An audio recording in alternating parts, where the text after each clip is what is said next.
So joining us for our latest Ade Asks interview, I'm delighted to welcome right back and king model of Slough Town Football Club. It's Josh Jackman. Josh, how are you, sir? Hi, how you doing? Yeah, I'm good, thank you. How are you and the family during lockdown? All well? Yeah, good. We're all well, thank you. Gone through the normal stages of, I think what everyone's gone through now, in the early stages, a bit of trying to find your feet. Then I suppose kind of got into the routine of it all and was quite comfortable, living the slightly easier life. And then now I think, as things start to move towards getting towards normal again, looking forward to having those things and getting out and socialising a bit more when it's safe to do so. So are you a doctor? What kind of doctor are you? Has it affected what you've been doing? I suppose the first thing, I'm not a medical doctor, so I don't work in the NHS. My doctor, as in the title, comes from the doctorate that I did. So that's a PhD, a degree linked with the university. So probably the easiest way to describe it, anyone who's seen Friends, it's like Ross Geller. He's a paleontologist. Everyone calls him doctor, but takes the mick out of him for it. But at the same time, because he's not a proper doctor, as they say. But yeah, so my line of work has changed because we our company work with corporate clients and working to help them sort of optimize the health and well-being of their employees. Obviously, that was predominantly done in the office space, but as things shifted with the sort of the move to the home working, with fortunate that we were able to change tact in that regard as well. So we were set up to be able to work remotely, which was good for us in the sense that we were able to carry on our projects, albeit working from home, working with the companies and their employees that were working from home. So it's been different, but at the same time we've been fortunate to be able to carry on and try and progress things as a business as well. Excellent. So obviously you've seen some of the questions, and I've sent you a few little bits going on, but we've got to start with one question. Okay, how do you feel now that Sue from the club shop has admitted that Guy Hollis is her real favourite out of them? I mean, what have you got to say to Sue? This is your chance to put your record to Sue. That you must be gutted. Well, I think I'm aware as anyone is that Sue has more than one favourite. I think there's a few players queuing up at the end of the game to give her a wave and a hug. But can't knock Guy. I think he's everyone's favourite. He's my favourite as well. So I think there's no hard feelings with Guy. But I'm just happy to be on the list of those favourites that the other people are on as well. I don't think there's actually anyone not on the list, is there? Well, that doesn't make me feel very special, but yeah, I think maybe that's credit to the club and all the players that are involved, or maybe maybe Sue's not got a very strict criteria.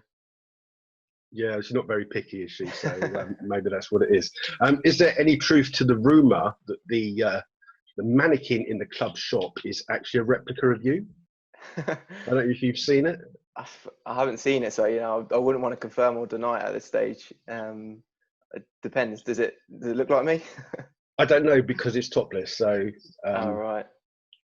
Well, you'd be more to know than I would. We'll have to get you to go in next time you go down to. Yeah, well, I've certainly not done any car setting or anything, so it'd have to have been done by eye if it was. You sure Sue hasn't been into your bedroom while you've been asleep, just slowly plaster casting your face? I mean, maybe all those hugs, that was what it was. Just slowly measuring you up. The picture. Measuring you up. That's what it was. Excellent, great. We're going to talk to you a little bit about your time before you came to Slough. You were at March Town, somewhere in Cambridgeshire, isn't it? Yep.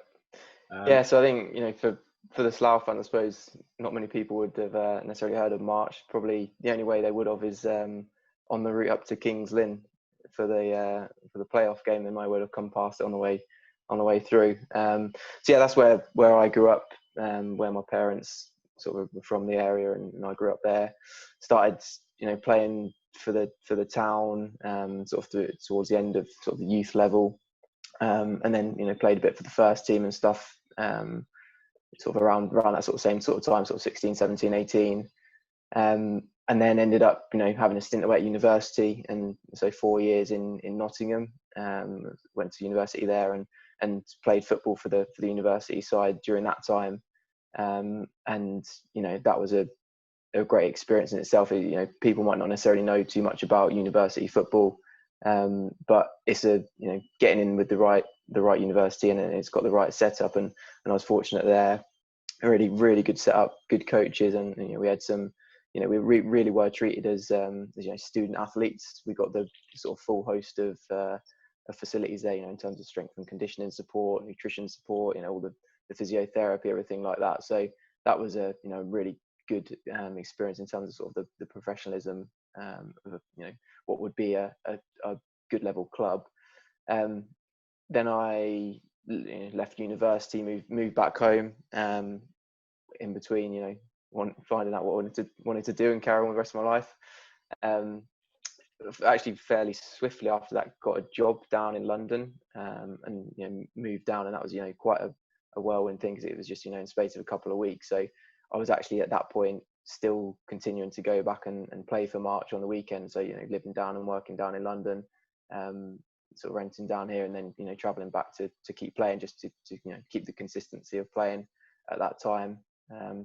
And then sort of about a year, 18 months later, that was when I ended up kind of getting in touch with Slough.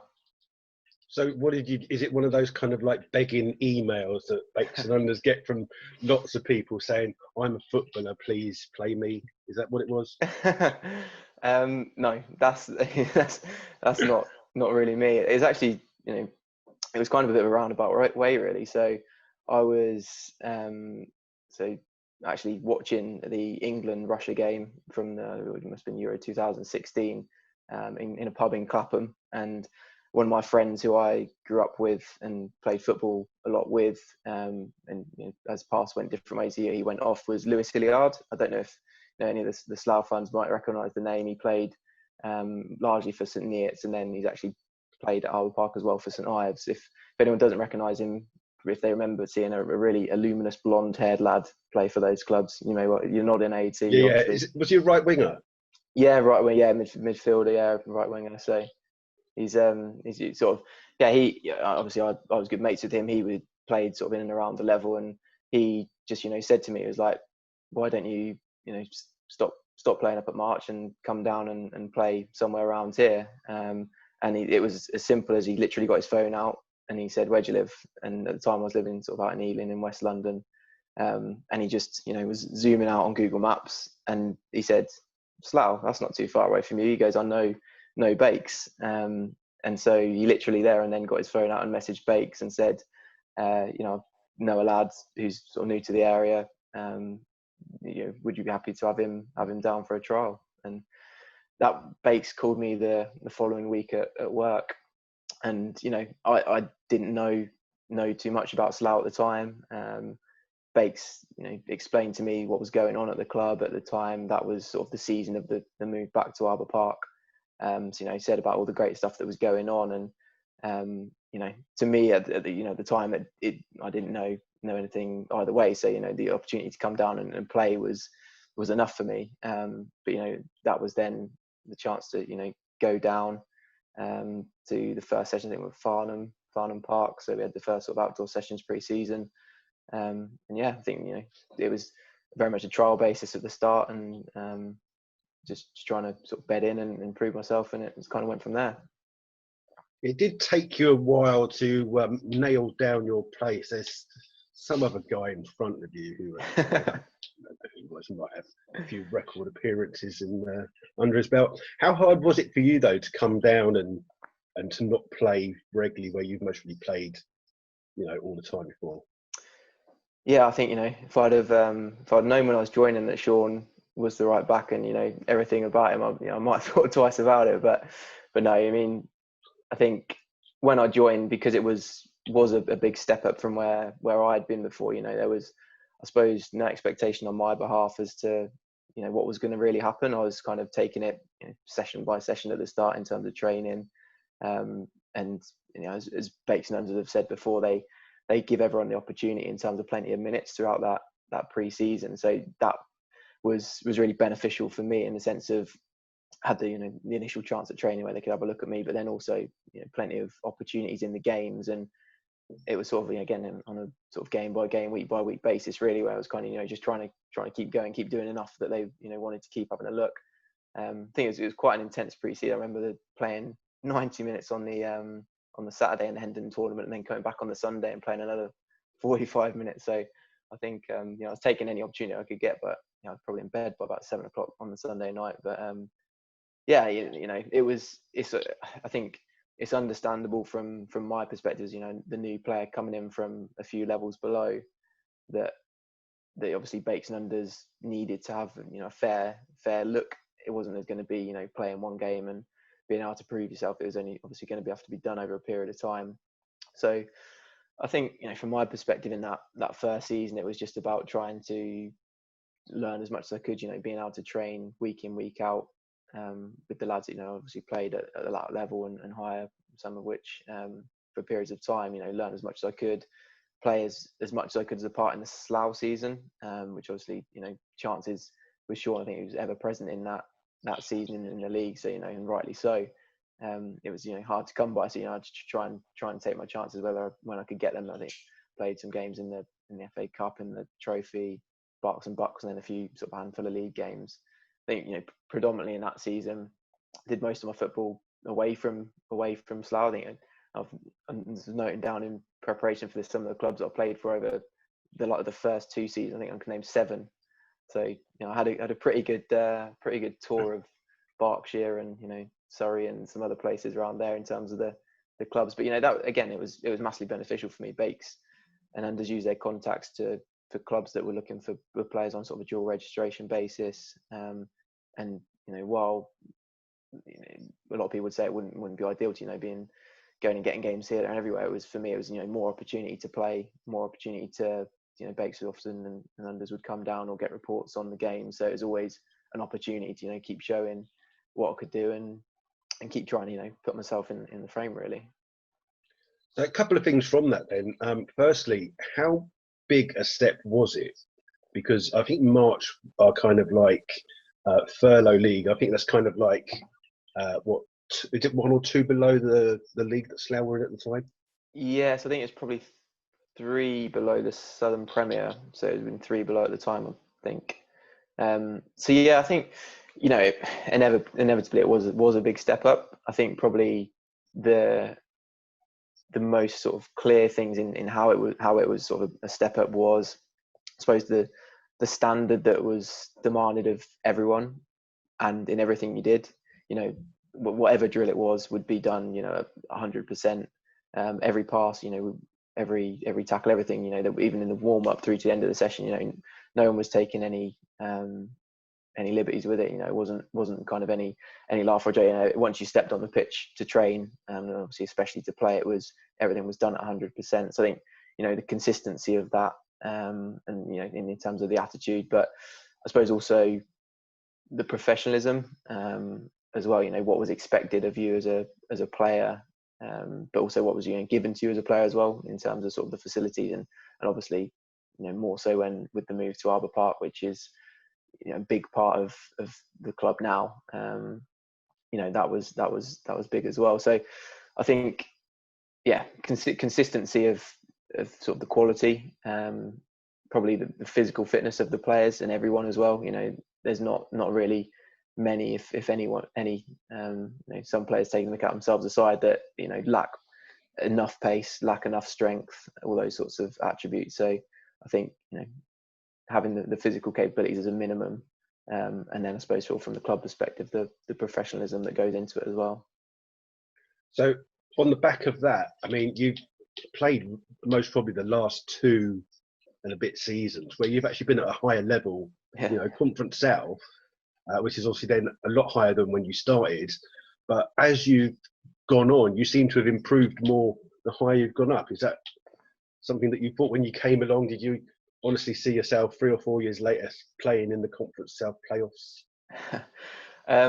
I think the honest answer from the start was no. I was going there with pretty much zero expectations in terms of where it'd lead to. It literally was just seeing, okay, can I train at the level? Can I end up then starting to play at the level? And it was quite quite sort of phased in that regard, in terms of it wasn't, I wasn't really thrown in at the deep end. It was kind of get up to speed with training, play some games, and then by the time sort of actually putting a string of league games together came around, I was probably in my second season at that point. So it was it gave me the time to bed in a little bit. But yeah, I think there was never the expectation at the start that it would lead to where I've ended up. But at the same time, you've probably always got to have that sort of belief in yourself that you can keep trying to push on. I think the thing in my mind is that I'd always want to try and learn and try and develop. So I suppose even now, 4 years on, I'd still certainly not say, I'm sure people that are watching would agree, I'm not a finished player by any means. So as much as you can try and learn things, and whether that can be both physically, but I suppose also just tactically and game awareness and just having that kind of nous as you get a bit older, is also things you can learn and pick up. So I think that trying to instill that all the time is something which hopefully has helped as I've gone on to the higher level. Do you think maybe as you've gone on and the players have got better, you get more time on the ball and it makes the players, you can understand the game and read the game better? Yeah, I think there is that. You recognise the patterns. Obviously stuff that we go through with Lee as coaching, or as coach on our sessions primarily. We'll go through patterns of play and how we want to play. So you understand as a side what's expected of you and what's expected of everyone else, kind of in and around you. So you kind of can pick things up. And then I suppose for opposition players, the more you play, just naturally, the more exposure you're going to have to certain things, certain players, kind of what people's traits are, and whether they want to, as a fullback, whether they want to, run in behind, go down the line, whether they want to be cutting inside, whether they want to be going short to feet, all these sorts of things. And you almost kind of have that toolbox in your mind of, if something happens, you almost have your then defense strategy against it. Oh, okay, didn't know that. Good to see. Let's talk about Sean. Do you two have like a rival? I know that as a team you're a big group, but are you constantly putting like itching powder down his pants or something to stop him from nabbing your place in the team and stuff like that? No, it's funny when you mentioned that sort of we were going to sort of chat about the rivalry with Sean. It was, I suppose, kind of in my mind, it's not, it's never really been a rivalry as such, if you know what I mean. Like, I think both myself and Sean are probably on the same page in that, we know if you're doing the business, then you'll get time on the pitch, and that sort of both works both ways. So I think over the 4 years, and I throw Smarty in the mix as well with that. At one point there was the three of us there, and we were all essentially bidding for the same shirt. So we've all spent our time in the shirt and out of the shirt. So I think I think the thing with both Smart and Sean is I get on really well with them. While we've been out of the shirt, we've all spent our time doing the press ups in the corner and doing the box to boxes after the game. So we've all been through it. Know sort of what it takes in terms of being the one who's sort of front and center, but also being the one who's sort of putting in the work behind. I think the thing for probably all three of us as well, especially Sean as well, mentioned in his interview, can play in different positions as well. So there's obviously times when we've both been on the pitch, whether that be I'm at left back, he's a right back, or I'm at right back and he's in central midfield. So I'm sure Sean would agree. There's no animosity between us, and we also speak. So in sense of if I've got a knock, or if Sean's got a knock ahead of a game, we'll speak and say, I'm not not looking fit. Get yourself ready, kind of thing.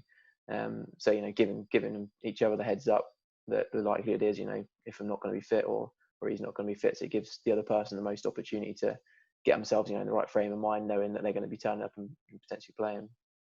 Excellent. You brought up something that I was going to bring up anyway. This left back position that you've played a few times. Had you played at left back before you came to Slough?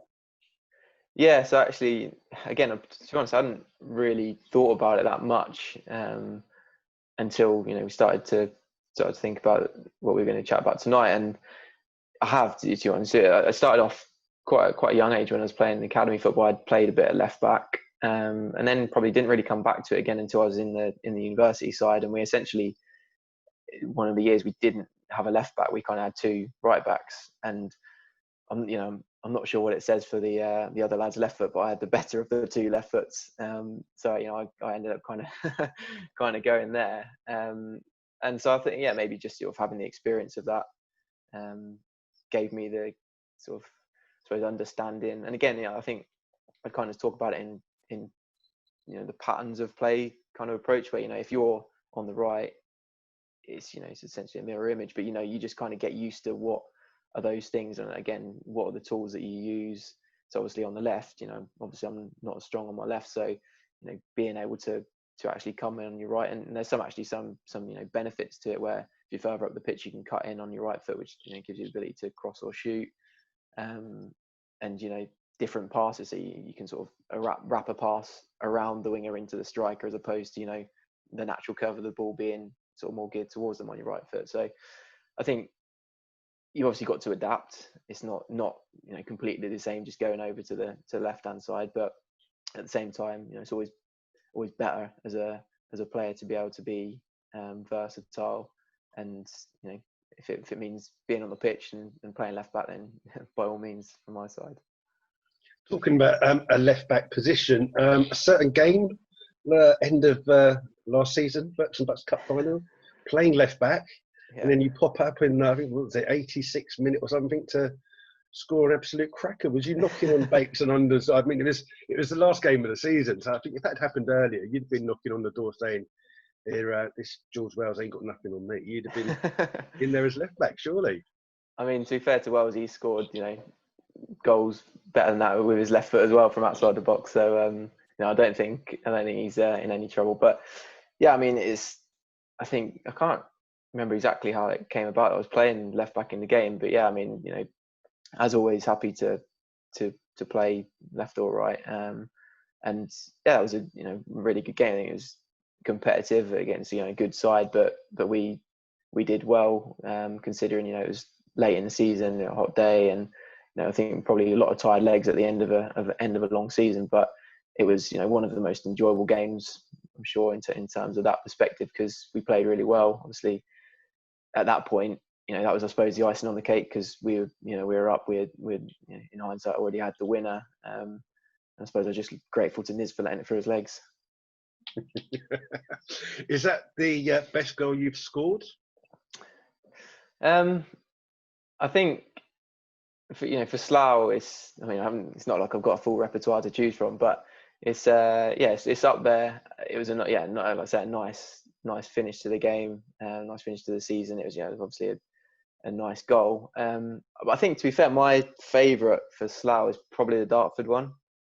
The game away, so when sort of Scotty Davis sort of passed in, their winger nipped in and managed to sort of take it off him and go around a couple of players and then sort of strike into the bottom corner from outside the box. But so I think it's a lot more work to do sort of in the lead up to that. And also, I think that was essentially, we drew that game 1-1. So without the goal, we wouldn't have even picked up the point, which I think strikers often say they're happy to contribute when it adds to points, and never more so also for a defender. So I think obviously the Barks and Bucks was a nice one. I mean, it's always nice when it goes in the top corner, but I think the Dartford one as well, I personally sort of favour that one a little bit, probably.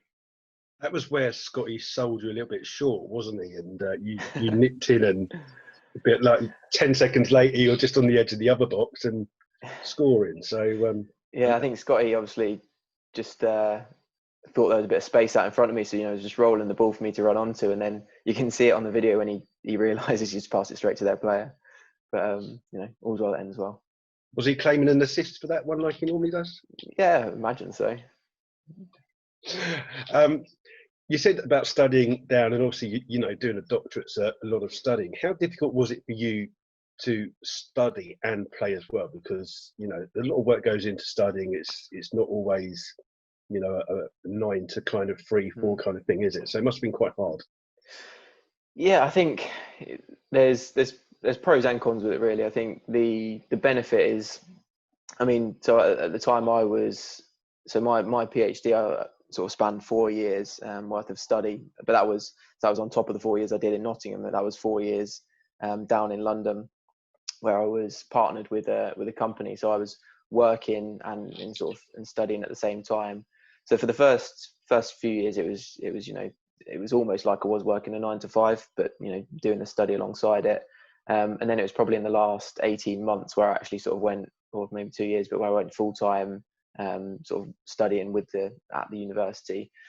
And at that time, I think the sort of benefits were that you're essentially managing your own time. There was no issue in terms of, obviously, if you had to leave a bit earlier for Tuesday games or training or whatever, because you can manage your own time.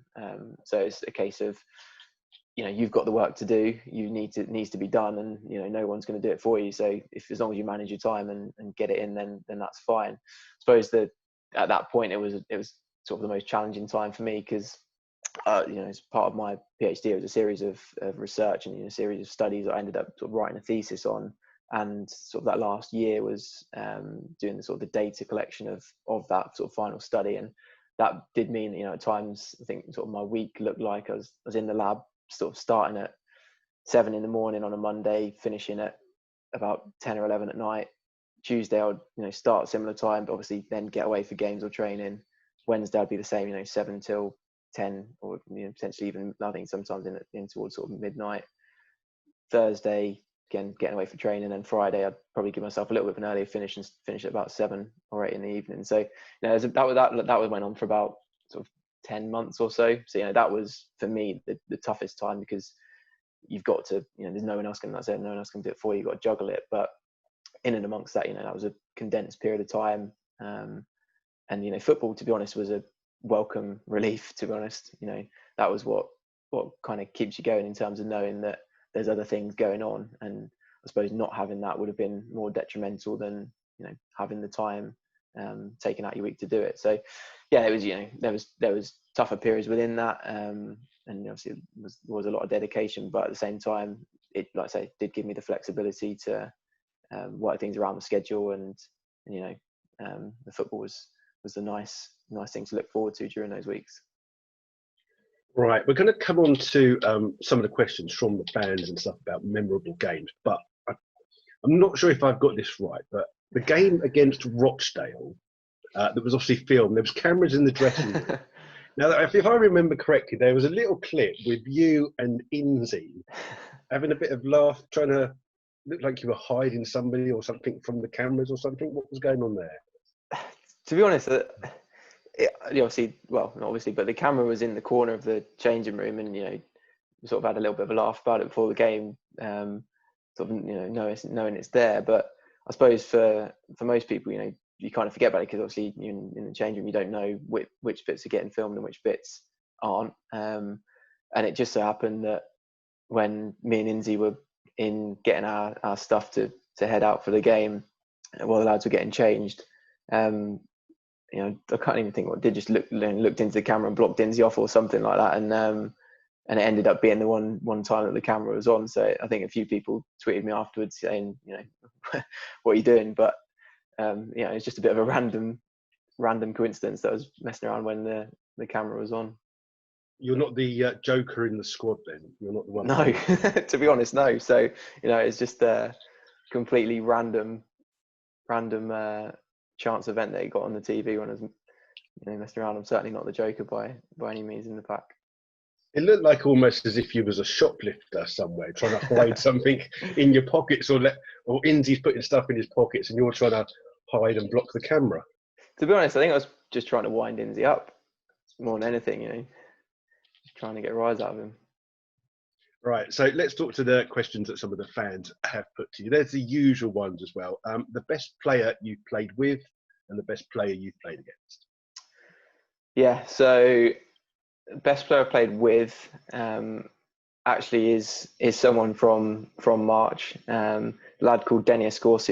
So anyone who's watching this from March will certainly know Denny, and most people, you know, if asked the same question, would say the same. So he was a lad I grew up, we went to school with, and played, you know, lots of youth football with at academy level, and then sort of through to sort of first team. And you know, he had it all really, you know, sort of pace, power, incredible sort of feet and ability on the ball. And it would have been really great to have seen him sort of progress up to, you know, certainly, you know, the National League, and you know, a lot of people who would say could have gone beyond. So he ended up playing a bit abroad, in Portugal, I think Angola as well, a good level over there. But in England, he sort of hadn't quite got to the level which, you know, I think his ability certainly warranted. So I think, you know, from best player I've played with, I think Denny would certainly be there. It would have been, would have been great to see where he could have gone, because I've seen him do things with football that I've not seen too many other people do. And then in terms of best player I played against, this is kind of a bit of a double, because I actually played with this person as well at university. So I'm going to go best player I played against is Jack Edwards. So some of the Slough fans might know him because he played for Leamington. For Leamington? He scored the goal in the semi-final for Leamington.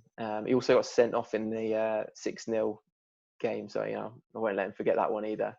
But yeah, you know, as someone who actually played, you know, more with than against, he's one of those few people who can, you know, really take a game by the scruff of the neck, take other players who might not be playing, you know, at his level with him, and you know, pull things through.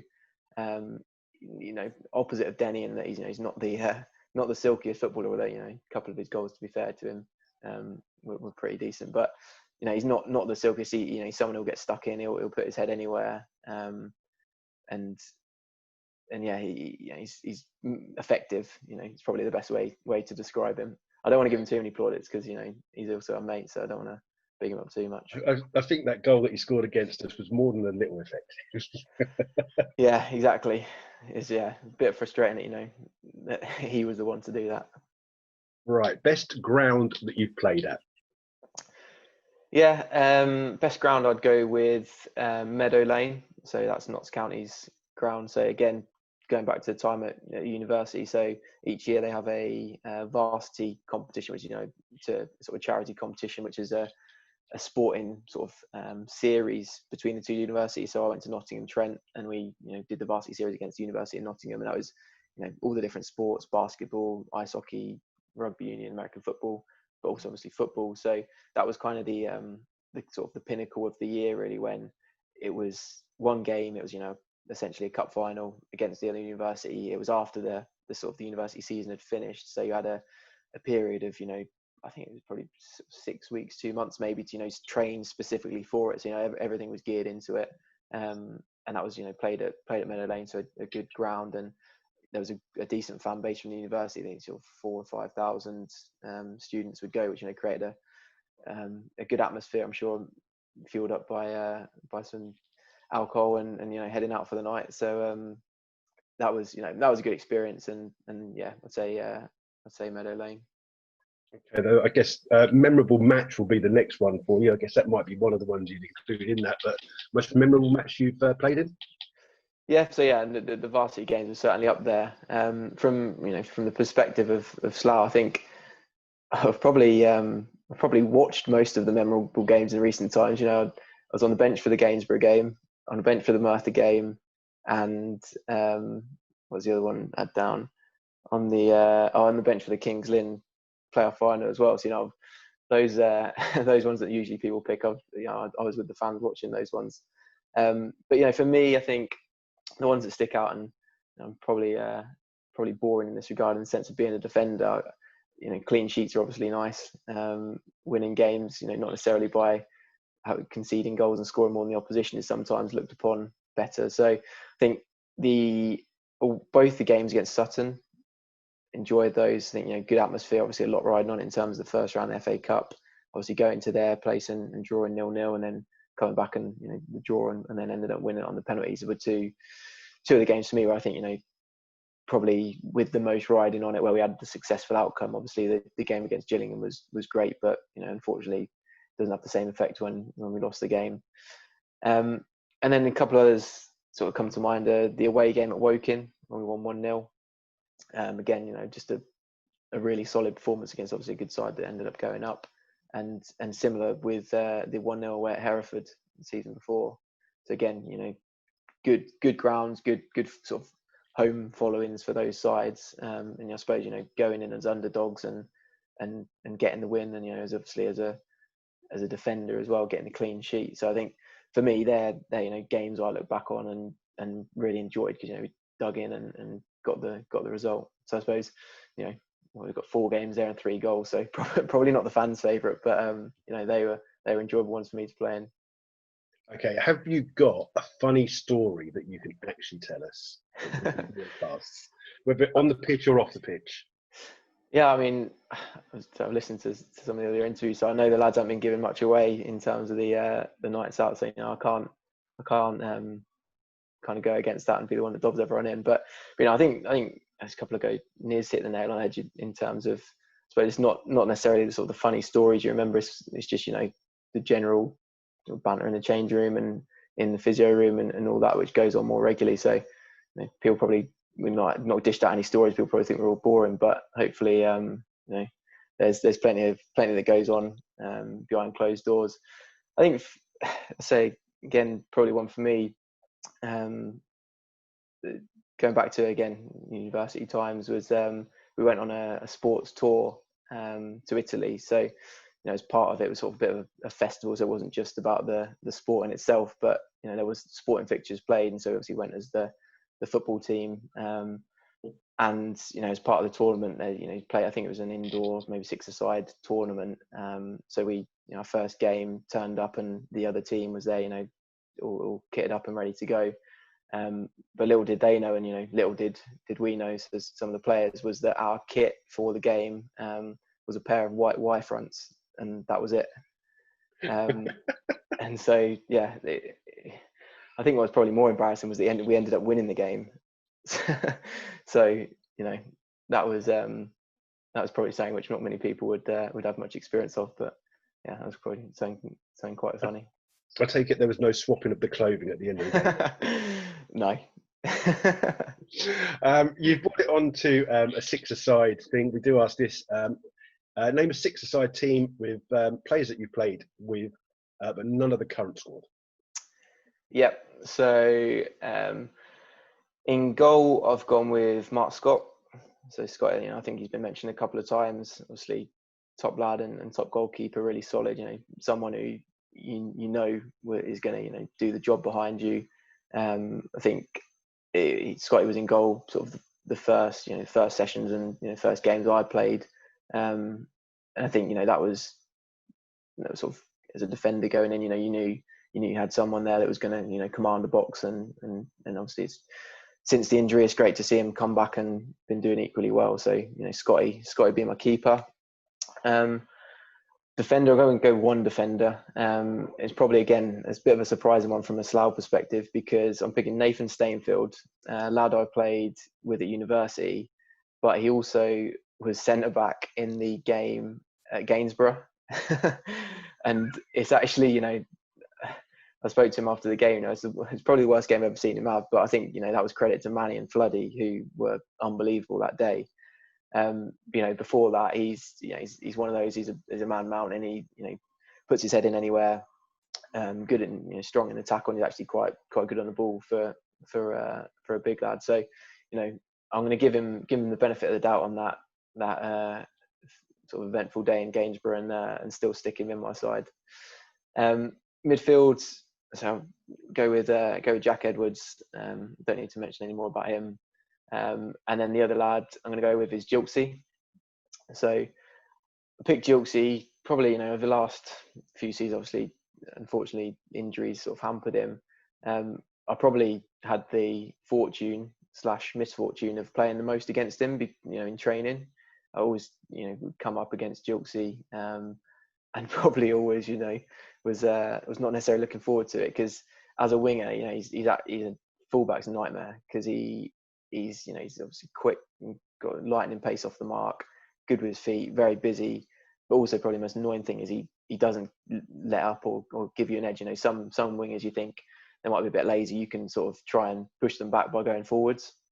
Not with Jilks, you know, he'll chase you everywhere. And you know, I think we only saw a snippet of what he could do in a Slough shirt, and you know, it's a shame injuries cut his time short. But I think, you know, he certainly, his ability was right up there.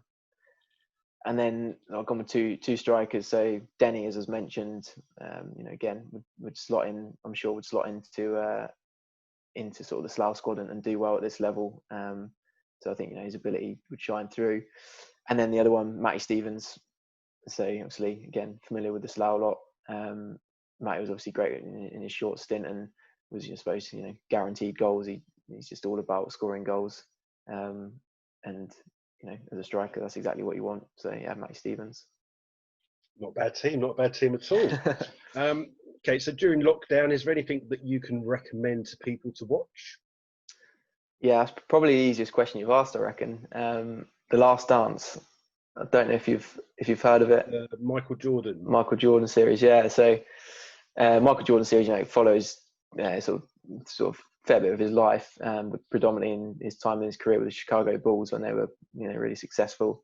But also follows sort of more broadly the squad and the coach, and, you know, sort of some of the behind the scenes stuff. And to be honest, I actually, you know, it was sort of become popularized, but I didn't know that much about, you know, obviously I knew Michael Jordan, but I didn't know that much about him and, you know, his career, and, you know, much about basketball, to be honest. You know, it's one of those, obviously as a sports fan, I was aware of a lot of the stuff, but not in that detail. So I think seeing the sort of his mentality and that of the other players, you know, what goes on behind the scenes, I think for anyone who enjoys sport, that's, you know, a must watch really.